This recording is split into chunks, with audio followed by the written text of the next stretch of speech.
For years, a great and bloody war has raged between the elves and the centaurs. A war ignited by the Battle of the Westwood that has exhausted both sides and left deep scars, led by a powerful, monstrous warlord.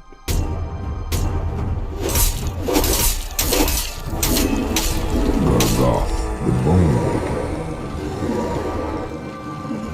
The centaurs are advancing, and the elven forests and villages are burning one by one. Many have been displaced, and the hatred between these two races has taken root deeper than ever before. But far from the front lines, in the hidden elven forest city of Silver Pine, life still goes on. Lyra is a young elf who continued her father's work as an apothecary after his death. One day, while gathering medicinal herbs in the forest, she suddenly felt she wasn't alone. The sound of heavy hooves and breaking branches reached her ears. The government's propaganda had twisted her mind so much that, without ever seeing a centaur in person, she imagined them as terrifying monsters. Terrified, she rushed back to her shop in the city, attended to her customers, and then went home to her mother. Retelling the incident in the forest brought back memories of her father. He was a doctor and a healer who went to the war and never returned. Her mother looked away, her voice trembling. Your father never wanted this war, but he was the greatest among us. He marched into the fire, so innocent people wouldn't die in vain.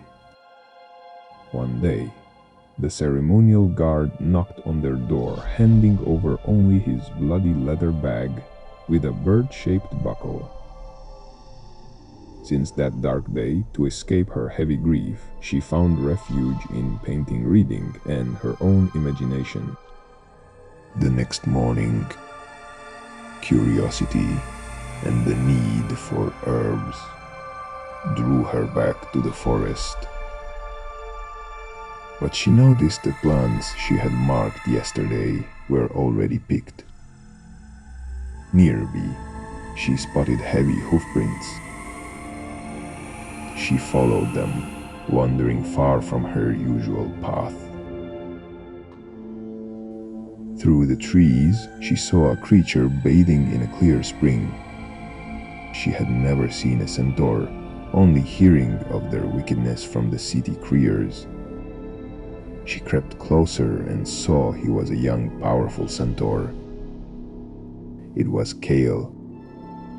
Intensely curious, she decided to climb a tree to watch this new creature unnoticed. She reached into her bag for her journal to sketch him, but right at that moment, Kale looked up and their eyes locked.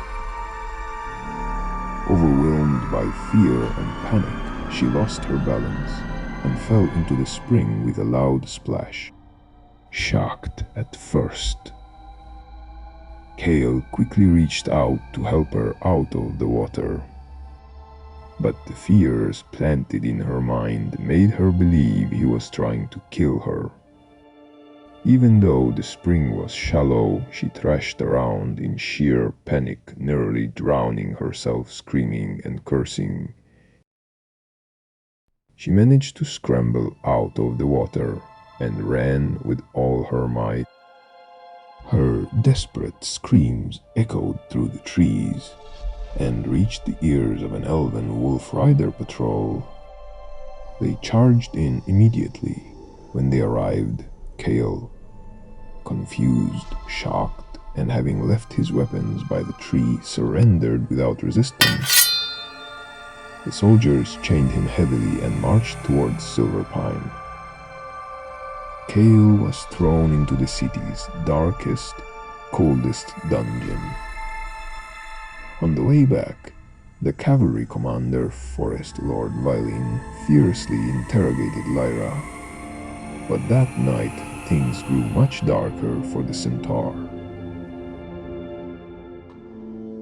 Forest Lord Vylin viciously tortured him in his cell, trying to force a false confession that he was a spy. "How dare you, you filthy half-beast," Vylin snarled, "spying on our lands, trying to harm an elven lady. I will break you so completely that your wretched kind won't dare step within 10 leagues of our borders." Kale gasped through the pain, his voice steady and direct. "I only tried to help her. She was terrified." He looked up defiant. "I am no spy, I care nothing for your war." Vylin let out a low, chilling laugh. He turned away from the chained, breathless centaur, who was slumped heavily against the cold stone wall. Slowly, the Forest Lord ran his fingers across a table of gruesome tools. A wicked smile crossed his face as he prepared for a long, dark night. The next morning, news of a captured spy echoed through the city.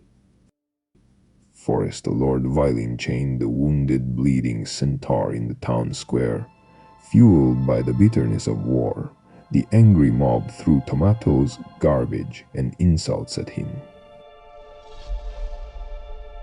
Lyra stood trembling among the crowd, seeing the battered body of someone who only wanted to help her filled her heart with unbearable guilt. That heavy guilt dragged her back to the dungeon at midnight. Somehow, she slipped past the guards and reached Kale's cell.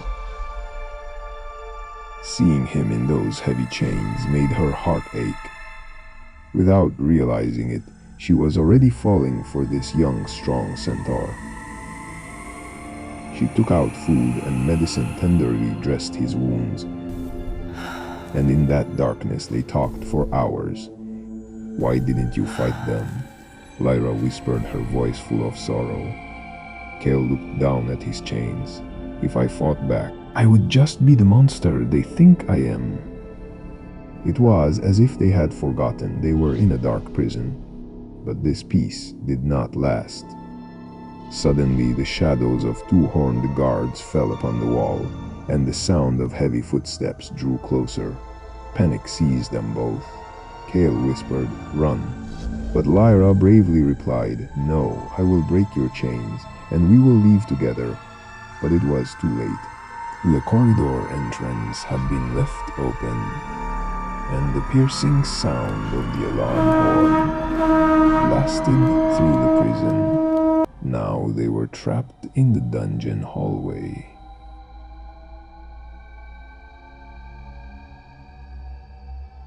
Lyra and Kale are now trapped in the dungeon hallway. What will be their fate? Tell me your thoughts and guesses in the comments. We will find out in the next episode. Subscribe and ring the bell to never miss a tale. Share this lore with your fellow adventurers. Farewell until we meet again.